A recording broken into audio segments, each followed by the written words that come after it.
तात्या नमस्कार. नमस्कार. आपलं अभिनंदन. आपल्या नेतृत्वाखाली माझे दादा रणजित नाईक निंबाळकर असतील, श्रीमंत स्वरूपराजे खेडेकर असतील, आमदार सचिनदादा पाटील असतील यांनी पलटण नगरपालिकेवरती भाजपावर राष्ट्रवादीचा झेंडा फडकवला. याबद्दल आपल्या टीमचे मनापासून अभिनंदन. आज आपण बोलतोय येणाऱ्या जिल्हा परिषद आणि पंचायत समितीच्या निवडणुकीच्या अनुषंगाने कोणाची युती होईल, कोणाची आघाडी होईल, त्यामध्ये खरा रोल तुम्ही अदा करणार आहात. काय कल्पना आहे आपल्या?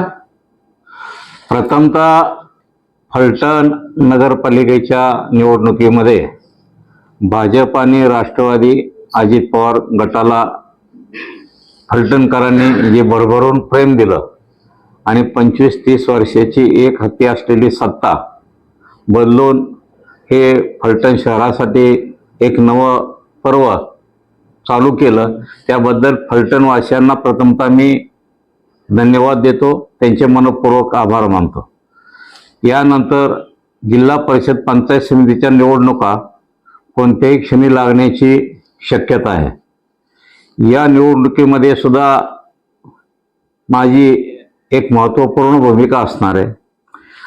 नगरपालिकेच्या निवडणुकीमध्ये कुठलाही वादविवाद न होता ही आमची युती राष्ट्रवादीची आणि भाजपची टिकून आम्ही निवडणुका लढवल्या. पहिलं प्राधान्य आमचं भाजप आणि राष्ट्रवादी अजित पवार गटाची युती अवैध राहून कुठल्याही प्रकारे त्यामध्ये कोणाला त्या युतीला तडा जाणार नाही अशी आमची भूमिका राहणार आहे. आणि निश्चितपणे या भाजप आणि राष्ट्रवादी अजित पवारांच्या गटाच्या माध्यमातून जिल्हा परिषदेच्या निवडणुका लढवल्या जातील असं माझं मत आहे.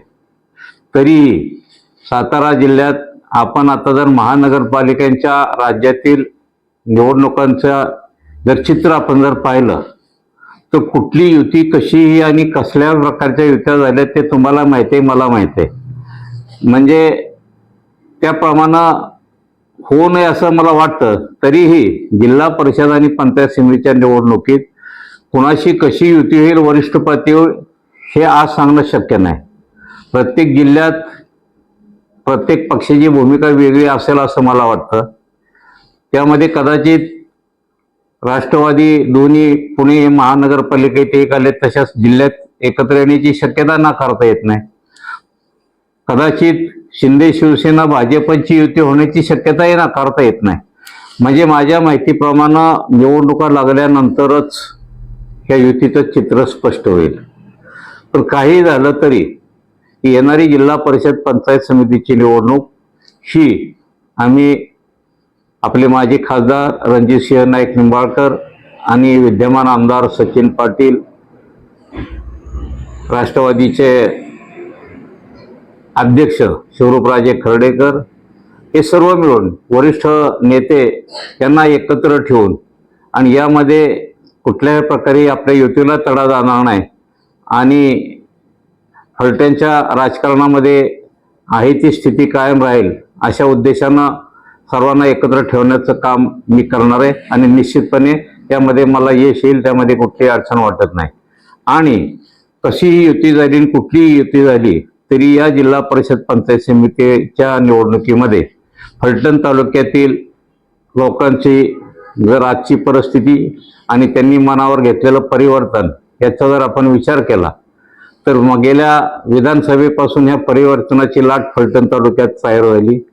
ती लाट फलटण नगरपालिकेच्या निवडणुकीत अधिक भक्कम झाली आणि त्यापेक्षाही राहिलेली लाट ही जिल्हा परिषद पंचायत समितीच्या निवडणुकीमध्ये आणखीन तीव्र स्वरूपात भक्कम होईल असा विश्वास मला वाटतो.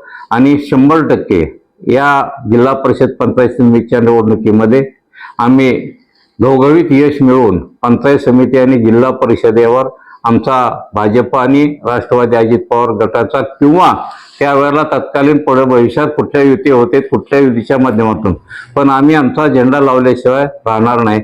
आणि 100% फलटण तालुक्यामध्ये आज आपण जे प्रवेश होतात राष्ट्रवादी काँग्रेस भाजपमध्ये होतात त्याची परिस्थिती पाहिली आणि मीही सारखा तालुक्यात दौऱ्याच्या निमित्त आता शासन आपल्या दारी या उपक्रमाच्या अंतर्गत तालुक्यात अनेक ठिकाणी मी त्या दौऱ्यामध्ये होतो आणि एकंदरीत तालुक्याची परिस्थिती पाहिली तर लोकांनी स्वतः मनावर घेतलंय. त्यामुळं फारसं राजकीय नेत्यांच्या पेक्षा लोकांच्या मध्येच एक परिवर्तनाची लाट आणि विद्यमान सत्ताधारी आणि यांच्या विरुद्धची चीड अशी अस्वस्थ परिस्थिती निर्माण झालेली जी दिसते. म्हणून जिल्हा परिषद आणि पंचायत समितीच्या निवडणुकीमध्ये 100% आम्ही युतीचा म्हणजे आमची भाजपची कोणाबरोबर युती होईल त्या युतीचा झेंडा फडकवून घवघवीत यश या निवडणुकीत आम्ही मिळवू यामध्ये कुठल्याही तीळ मात्र माझ्या मनामध्ये शंका नाही. डॉक्टर युतीच्या आत्महत्या प्रकरणी माजी खासदार रणजितसिंह नाईक निंबाळकर यांच्यावर अगदी मोठ्या प्रमाणावरती आरोप प्रत्यारोप झाले. या आरोप प्रत्यारोपामध्ये आपण काही दिवसापूर्वी थेट नाव घेत श्रीमंतांच्यावर अगदी रोखठोक बोलला होता.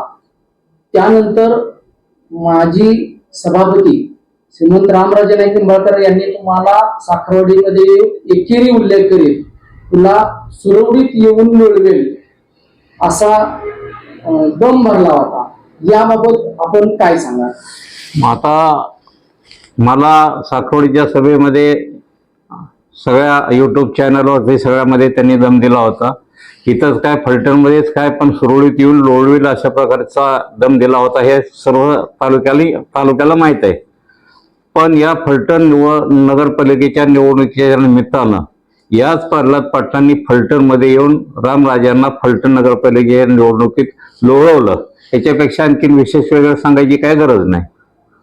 आता आपण अगदी क्लिअर आणि स्पष्ट बोलला, परंतु आता होणाऱ्या 15 तारखेच्या महापालिकांच्या निवडणुकांच्या नंतर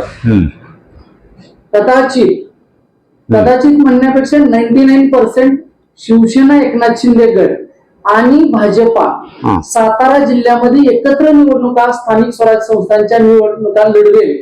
यावेळी श्रीमंत रामराजे नाईक निंबाळकरांचे बंधू श्रीमंत संजूराजे असतील, श्रीमंत रघुनाथ राजे असतील आणि माजी खासदार रणजितसिंह नाईक निंबाळकर असतील किंवा आमदार सचिनदादा पाटील असतील किंवा शमशेरदादा असतील.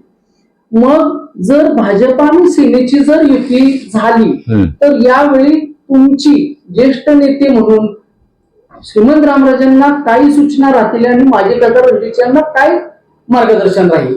आता ही शक्यता मी नाकारली नाही. अगोदर मी आपल्याला सांगितलं की कुठल्या वेळेला कुठली युती होईल आता सांगणं शक्य नाही.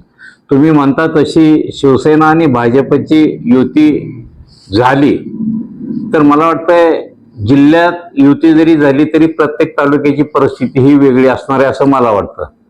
प्रत्येक तालुक्यामध्ये ह्या युतीमध्ये निवडणुका लढवल्या जातील असं मला वाटत नाही. कारण प्रत्येक तालुक्याची परिस्थिती वेगळी, प्रत्येक तालुक्यातली राजकीय चित्र वेगवेगळं आहे. म्हणजे ठराविक ठिकाणी ही युती होऊ शकते, परंतु त्याचा अर्थ जिल्ह्यात झाली वरिष्ठ पातळी म्हणून सगळ्या तालुक्यामध्ये ती युती होईल किंवा त्याची अंमलबजावणी होईल असं मला वाटत नाही त्यावेळच्या परिस्थितीत. तरी सुद्धा जर तशी परिस्थिती निर्माण झाली तर वरिष्ठांच्या सूचनेनुसार म्हणजे ते वरच्या पातळीवर एकनाथ शिंदे साहेब असतील किंवा देवेंद्र फडणवीस साहेब असतील यांच्या सूचनेप्रमाणे या स्थानिक पातळीवरचे निर्णय घ्यावे लागतील. परंतु मला नाही वाटत अशी युती झाली तरी फलटणमध्ये मग पक्षविरहित किंवा आपल्या गटवाईज निवडणुका लढवल्या जातील असं मला वाटतं. आजकाल निसर्ग हे राजकारणाचं मुख्य केंद्रबिंदू बनत आहे.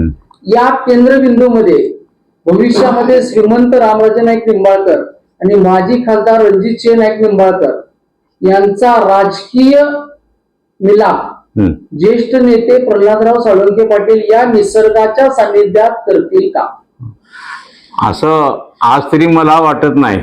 परंतु भविष्यात असा जर योग आला आणि असे प्रयत्न चुकून माझ्या हातून जर झाले आणि त्याला जर यश आलं तर याच्यासारखा आनंद मलाही नाही आणि तालुक्यालाही नाही असं मला वाटतं. त्याला जोडून एक असा प्रश्न आहे की श्रीमंत रामराजे साहेब अजूनही सांगतात की मी राष्ट्रवादीमध्येच आहे. यावर आपलं मत काय? राष्ट्रवादीमध्ये आहेत म्हणजे ते तांत्रिकदृष्ट्या राष्ट्रवादी अजित पवार गटात आहेत हे कुणी नाकारू शकणार नाही. विधान परिषदेचे आमदार आहेत ते मुदत संपेपर्यंत आज तरी ते पक्षात आहेत. पक्षानं त्यांना कुठनं बडतर्फ किंवा केलं नाही किंवा कुठली नोटीस दिली नाही कुठं काय नाही म्हणून ते म्हणतात ते बरोबर आहे. अधिकृतरित्या ते राष्ट्रवादी अजित पवार गटाबरोबर आहेत हे काय आम्ही नाकारू शकत नाही. फलटण तालुक्यातील जनतेच्या प्रचंड अपेक्षा तुमच्याकडून आणि माजी खासदार रणजितसिंह नाईक निंबाळकरांकडून आहेत. शहराचा बऱ्यापैकी कायापालट करण्याचा प्रयत्न सुरू आहे आपल्या दोघांकडून, परंतु ग्रामीण भागामधील अद्यापही 70% मुलांना नोकऱ्या नाही. याबाबत नागबोमवाडी MIDC चा प्रयत्न कुठपर्यंत आला आहे आणि कधी त्या तरुणांना तिथं रोजगार उपलब्ध होईल? MIDC या नागबोमवाडी MIDCच्या बाबतीत मुख्यमंत्र्यांनी परवा फलटण नगरपालिकेच्या प्रचाराच्या वेळा आले होते, त्यावेळेला त्यांनी स्पष्ट संकेत दिलेत. माजी खासदार रणजित नाईक निंबाळकर यांनी वेळोवेळी आपल्या माध्यमातून लोकांना सांगितलंय, एक फार मोठा उद्योग शी एक चर्चा चालली फडणवीस साहेबांची मुख्यमंत्र्यांच्या मार्फत, आणि लवकरात लवकर नागबोमवाडीमध्ये एक फार मोठा उद्योग आणण्याचा त्यांचा मानस आहे. आणि फडणवीस साहेबांनी त्यांना सिग्नल दिल्यानंतर त्यांच्या माध्यमातून निश्चितपणे हा मोठा उद्योग येईल. आणि खासदारांच्या मते आणि फडणवीस साहेबांच्या मते किमान 25,000पेक्षा जास्त बेरोजगार लोकांना त्या MIDCत एका कंपनीत नोकरी मिळेल. आणि नंतर हळूहळू MIDC जशी जशी वाढेल तसे तालुक्यातील अनेक, माझ्या माहितीप्रमाणे 75% लोकांना तरी रोजगार मिळण्याची, उपलब्ध होण्याची शक्यता नागबोमवाडी MIDC मध्ये होईल. आणि कमीशा MIDC मध्ये म्हणजे सुरोडी MIDC मध्ये सुद्धा कमीस कंपनीच्या शिवाय आता सुद्धा 4-5 कंपन्या येऊ घातल्यात. बऱ्याच कंपनीची कामं चालू आहेत. त्यामध्ये ट्यूब इंडिया प्रायव्हेट लिमिटेड असेल, अनेक अशा कंपन्यांची कामं चालू आहेत. त्यामध्ये सुद्धा जास्त प्रमाणात नाही, पण निश्चितपणे सगळ्या कंपन्यात मिळून 1,000 ते 1,500 लोकांना रोजगार मिळण्याची निश्चितपणे संधी या निमित्तानं आहे. आणि त्या कंपनीशी मी स्वतः, आमचा धनंजय दादा, रणजित नाईक निंबाळकर आमदार सातत्यानं त्या व्यवस्थापनाशी संपर्कात आहोत. आणि निश्चितपणे त्यामध्ये तालुक्यातील 1,000 ते 1,500 लोकांना नवीन रोजगार उपलब्ध करून देण्यामध्ये येत्या 4-6 महिन्यातच निश्चितपणे यश मिळेल याची मला खात्री. फलटण तालुक्यामध्ये एक सध्या सतत चर्चा आहे की साखरवाडीचा कारखाना तात्यांच्याकडून काढून घेतला, त्याचा राग तात्यांच्या आणि कार्यकर्त्यांच्या मनामध्ये आहे. येणाऱ्या श्रीराम सहकारी साखर कारखान्याच्या निवडणुकीमध्ये ज्येष्ठ नेते प्रल्हादराव साळुंखे पाटील हे श्रीराम कारखान्याची सत्ता खेचून चेअरमन पदावर असतील, याबाबत आपलं मत काय? चेअरमन पदावर मी 100% नसणार, परंतु सत्ता खेचून आणण्यामध्ये सिंहाचा वाटा माझा असेल आणि त्या प्रयत्नाला सुद्धा 100% यश येईल असं मला वाटतं. दुसरं एक या निमित्तानं आपण विचार नाही, पण मला सांगावं असं वाटतं, तो योगायोगाच्या काही गोष्टी असतात, अंधश्रद्धा मी मानत नाही. परंतु साखरवाडी कारखान्याचा जर इतिहास पाहिला तर आपटे ग्रुपची प्रॉपर्टी किंवा हा कारखाना मी आपल्या समोर माहिती जर असेल, पहिल्यांदा कारखाना घेतला विजयराव बोरावके, चिमणराव कदम यांनी घेतला. विजयराव बोरावकेंचे माधवराव आपटेंचे संबंध विचारात घेऊन त्यांच्या मार्फत चिमणरावनी त्यावेळेला आमदार होते, त्या दोघात त्यांच्या मध्यस्थीनं चिमणराव कदमांनी हा कारखाना न्यू फलटण शुगर कंपनी नवीन स्थापन करून ताब्यात घेतला. या आपटे ग्रुपच्या कारखान्याचं एक वैशिष्ट्य किंवा त्यांची प्रॉपर्टी कोणाला धार्जिन नाही असं लोक म्हणतात, अंधश्रद्धा मी मानत नाही. परंतु योगायोगानं या कारखान्याच्या बाबतीत त्यावेळेला चिमणरावचं सगळं राजकीय जीवन उद्ध्वस्त झालं. कारखाना घेतल्यानंतर थोड्या दिवसात त्या कारखान्याची सूत्र विष्णुपंत गाड्यांच्याकडे आली. विष्णुपंत गाड्यांचं सुद्धा प्रकृती अस्वस्थ तब्येतीनं त्यांचं निधन झालं. त्याच्यानंतर शामराव भोसलेंच्या ताब्यात आला, त्यांची काय अवस्था झाली. त्याच्यानंतर योगायोगानं माझ्याकडं कारखाना आला. मी 15-16 मध्ये बंद अवस्थेत असलेला कारखाना घेऊन 15-16 वर्ष अगदी व्यवस्थित चालवला. माझं काय झालं ते तुम्ही बघता. आणि त्याच्यानंतर योगायोग म्हणा काय म्हणा, हे दत्त इंडियात किंवा रामराजेंनी माझ्याकडून हिसकावून घेतला किंवा NCLTतून घेतला, काही असेल त्याचं म्हणा, परंतु तो कारखाना परत त्यांच्याकडे आल्यानंतर जे चिमणरावच्या बाबतीत घडलं ते योगायोगानं रामराजेच्या बाबतीत घडलं. म्हणून ती अंधश्रद्धा नसली तरी त्या जे आहे चर्चा, त्या चर्चेवर मला थोडाफार विश्वास बसायला लागलाय. न्यायप्रविष्ट बाब असल्यामुळं मी तो प्रश्न विचारला नव्हता, पण पुन्हा एकदा साखरवाडी कारखान्याला धक्का तंत्र वापरून ज्येष्ठ नेते प्रल्हादराव साळुंखे पाटील हे फलटण तालुक्याचे राजकीय हिरो होतील असं साखरवाडी भागामध्ये अनेक तरुणांचा होरा आहे. कारखान्याच्या बाबतीत बोलायचं झालं तर आज ज्या प्रतिक्रिया जर तुम्ही जरी माझ्या परस्पर परिसरात किंवा तालुक्यात घेतल्या, हे पेमेंट राहिलं का राहिलं, कसं राहिलं, कारखाना माझ्याकडून कसा गेला, कसा घेतला गेला, हे जर आपण लोकांच्या सर्वसामान्य म्हणजे अगदी आमच्या विरोधकांच्या जरी प्रतिक्रिया तुम्ही घेतल्या तर आज सत्य बाहेर येते. आता कारखाना माझ्याकडून जर 5-6 वर्षाचा काळ झाला, त्यावेळेला अडचण काही नव्हती. कारखान्याची अडचण मी अनेक वेळा आपल्यालाही सांगितलंय. फक्त न्यू फलटण शुगरवर सगळ्या बँकांचं मिळून 57 कोटी रुपयाचं कर्ज होतं. जी बँक एनसीएलटीत गेली म्हणण्यापेक्षा ज्यांनी घालवली एनसीएलटीत प्रयत्न सुरुवात केली ते कॉस्मॉस बँकेचं केवळ 12 कोटी रुपये कर्ज एनसीएलटीचं 12 कोटी रुपयासाठी बँक एनसीएलटीत गेली म्हणजे सगळ्या बँका मॅनेज करून सगळ्या बँकेशी करून आर्थिक काय देवाणघेवाण करून ह्या एनसीएलटीची प्रक्रिया घडवून आणली. असं काय फार मोठं झालं काय कारण झालं नव्हतं. आणि एनसीएलटीत जायचं जर मला एक भविष्यातला एक प्रमुख विरोधक आपल्या तालुक्यात तयार होतोय, त्याला नेस्तनाबूत करण्याच्या उद्देशानं हे एक षडयंत्रच रचलं गेलं फलटण शहराच्या बाबतीत. मग त्यावेळेला पेमेंटसाठी माझ्याकडे येणारे पैसे थांबवून प्रत्येकाला वेगळ्या पद्धतीनं फोनवरनं सांगून देऊन हा कारखाना अशा प्रकारे आम्ही ताब्यात घेतोय, हे घेतोय, तुम्ही पैसे दिले तर ते अडचणीत याल, तुम्ही हे येताल म्हणून एक आर्थिक कोंडी सगळ्या बाजूनं माझ्या बाबतीत केली गेली.